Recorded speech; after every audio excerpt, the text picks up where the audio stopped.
I just want to be abundantly clear with this and stress with all of you how hard I tried to make this a bigger thing than it has turned out to be. But listen, I just, look. I thought, like, I remembered this game, I remembered playing it, I remember beating it, getting all the way through, doing everything, like, I remember all that from back when it first came out. Mind you, that was almost 20 years ago. Oh god, that was almost 20 years ago.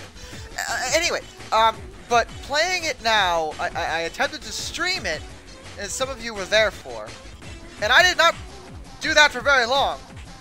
And there's a very simple reason for that. This game, no, just, all right. Let's roll everything back. Like I said, I wanted to make this like a bigger review, you know, with the whole shebang, but I really can't see myself doing anything more than what I'm doing right now with this, because there is just no earthly clue that I can't make this that funny. Like the skit I did is about all I can do, because really, there's just so much dumb going on that like it's not even the funny kind of dumb. It's just the boring, repetitive, obnoxious. Ugh. All right, Sonic Battle, Game Boy Advance game. This also came out right before Sonic Heroes, before we'd established the actual canon for how Shadow survived the events of SA2. So they completely ignored that and just put him in the game. So I question the canon of everything in this game. 'Cause a lot of people are going to be like, well, there's so much stuff with the lore, and like, but like, there's so much happening in this game that contradicts other things in other games that it's hard for me to look at this as a source of material that can be properly applied to the rest of the series. Shadow is just the tip of the iceberg. There's so much else going on here, and the worst part is that it's got some good points, like where Gerald got the idea for Shadow's design, like that, like those journals, like that was all cool. But everything going on with the Gizoid and Emerl and everything else is just weird and bizarre, and the motivations behind it don't make any sense.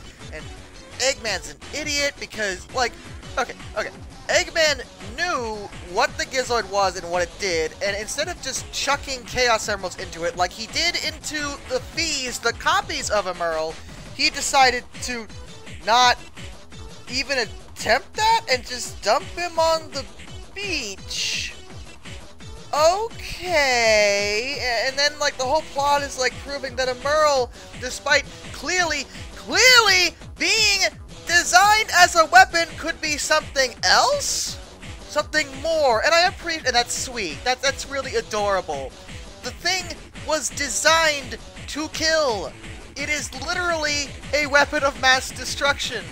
And like they can't, like Sonic and the rest of the crew just keep giving him emeralds without any like consideration for how that could backfire, because the last time we had an ancient thing of destruction eating emeralds, nothing terrible happened. No, nothing at all. That can never go bad. Like, I can concede that wanting to get Emerald to the point that he can talk and be friendly might be fine, but then like the plot keeps going, and they're like, here, have another Chaos Emerald, because that won't be bad. And I'm just, like, I know I'm talking about the story. You know what you're saying? Does the story really matter in the fighting game? First of all, yes. Shut up. Second of all, if we want to ignore it, alright, let's talk about more positive aspects. Admittedly, visually, I do like the game. It's got, like, a weird mix of 2D and 3D graphics, which, oddly, some critics give it grief for. And I don't think that's fair. I think the game looks great for the GBA. And the actual game itself, like, alright. The actual mechanics, the fighting mechanics, like in order to do combos and stuff, it's simple, but it works. It actually works. Like, it's responsive. There's different combos for the different characters. There's a surprising amount of customization. Like, there are things about this game that are positive. And if you happen to have a way to link 4 GBAs together, which also implies you know 3 other people who own this game, neither of which were ever true for me, but whatever. you know, I bet you and your buddies can have a ton of fun with it. Like, honestly, like just sitting down and playing this in that kind of setting probably wouldn't be that bad. The problem is that the way the game plays out, it becomes the most repetitive nonsense over and over and over again. Like, there's like a life system. It's not, you know, just the health bars, to the point that, like, you have to knock people down more than once. And that would be fine, except that sometimes, like, you'll beat them 10 times, and then they'll get up, like, reinitialize or whatever if they're a robot, and then you have to fight them 10 more times. And it's like, why? I just have to beat down this person 20 times. There is no reason for that. And that happens so freaking often in this stupid, stupid, stupid game. And it just makes single player just a bore. And what makes this even better for me is that I actually had people trying to help me with this. It's like I had one guy even messaged me on Twitter, and he was like, "Hey man, did you know that like in certain fights, if you pause the game and just skip the fight, the game won't care and you can continue the story?" And I'm like, wow, alright, I appreciate you for letting me know that, but A, the game never tells you can do that. Alright, that's the first thing. B, what does it say about this game's mechanics, when I am actively looking for ways to avoid it? Like, that's all I'm saying.